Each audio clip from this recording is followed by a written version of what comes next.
what would you like people to know about self-love? What can we do to foster that? What is the value of it? Well, people confuse, as usual, self-love with narcissism or Hmm. selfishness.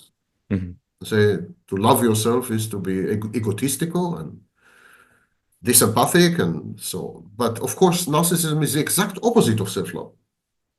Pathological narcissism is when you hate yourself and then you create an image or a facade that is exactly opposite to who you are. It's a denial of who you are because you hate who you are. You feel that you're inferior, so you project a facade that you're superior. You feel that basically you're an idiot, so you're trying to convince everyone you're a genius. We call this process compensation. Pathological narcissism is a compensatory mechanism. But what is it that you're compensating for? Your self-hatred. You perceive yourself as bad, unworthy, inadequate, and so on. And then you say, I don't want other people to see me as I truly am. I want people to see me as I wish I were. And so you create what Freud called the ego ideal, and then you are on a missionary religious path or trajectory trying to convince everyone, convert everyone to the cause of believing your false self. That has nothing to do with self-love. It's the opposite of self-love is narcissism. Self-love involves several elements. Knowing yourself, so self-awareness and so on. Accepting yourself exactly as you are. No daylight between who you are and who you would like to be. You are the best version of yourself as far as you're concerned. Of course, you can always better yourself. But as you are right now, you did your best. And that's it. You accept it. If I had to summarize it in a single sentence, which is not easy for me to do because I love the sound of my voice, I would say that self-love is about being your best friend.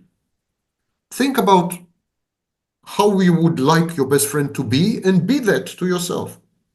Now, why is self-love important? Because it's a defense. It's not a psychological defense, but it's like defending, protecting you. It's protective. Oh, that's the word.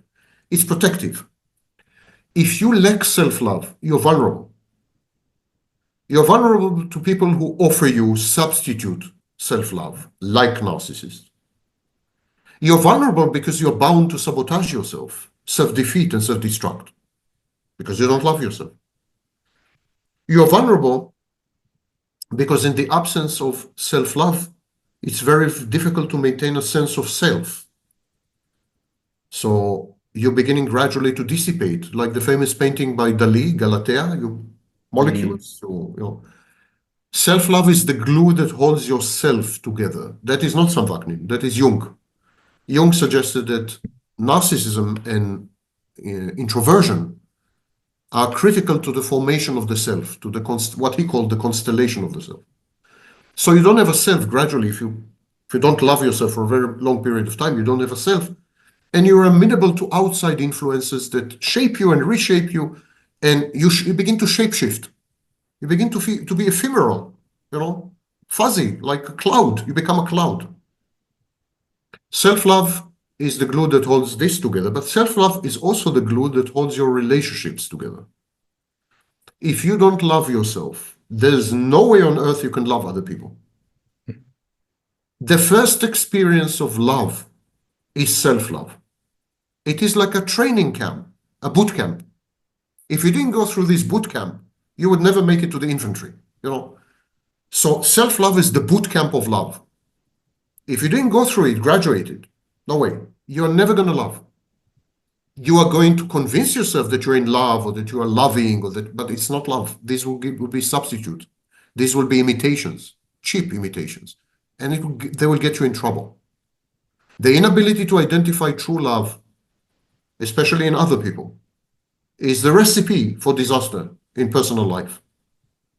I would trace 80% of all personal catastrophes and 90% of mental illness to self-love blindness, or what Ross Rosenberg calls self-love deficit. Um, Self-love is a guide. It's like a light in the darkness. It's and so on and so forth. but it allows you to relate to other people via love. I have a whole playlist on my YouTube channel. It's called Life's Wisdom. It's not a grandiose title, as you may notice, but it contains several videos on self-love. Mm, And rather than rehash myself, I think people should just go there and they can find what we know scientifically about self-love, some philosophical ruminations, some grandiose statements, inevitably, and so on and so forth. They can find this cocktail mixture there and maybe get better acquainted with this. mm, There is a belief in modern society that we are all consumables. We are all the equivalent of products. We consume each other. And so when you consume other people, you begin to consume yourself. The way you relate to other people is the way you are going to end up relating to yourself. If you abuse other people, you will end up abusing yourself. If you consume other people, you will end up consuming yourself. If you hate other people, you will end up hating yourself. It's a boomerang.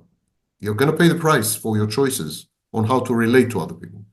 If you are incapable of loving other people, you are incapable of loving yourself, and the opposite is also true. Only if you're capable of loving yourself, you're capable of loving other people. And in the absence of love, not love in the stupid romantic sense of the 18th century and 19th century. I'm not talking about this kind of love. This kind of love is not love, actually. It's what is known as limerence or mm, infatuation. It has nothing to do with love. Love is a very mature complex of emotions, which takes decades to develop and usually targets highly specific individuals. It's not a fuzzy thing. It's not a diffuse thing. So it's a lot of work. Love is a lot of hard work, a lot. But in the absence of this, you can accomplish nothing great. You can end up being a billionaire. You can end up being famous and a celebrity and this and that. But none of this would feel real. It is love that makes the world feel real. In the absence of love, nothing feels real. And I think the reason is that love is intimately connected with identity, and love also provides us with continuous memories.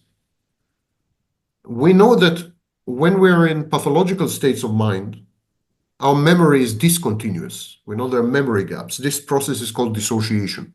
So, for example, if you have borderline personality disorder, you're dissociative. And when you don't have continuous memories, you don't have identity. Identity is just another name for your album of memories. If you don't have, if you do, you're incapable of loving, you're incapable of memory.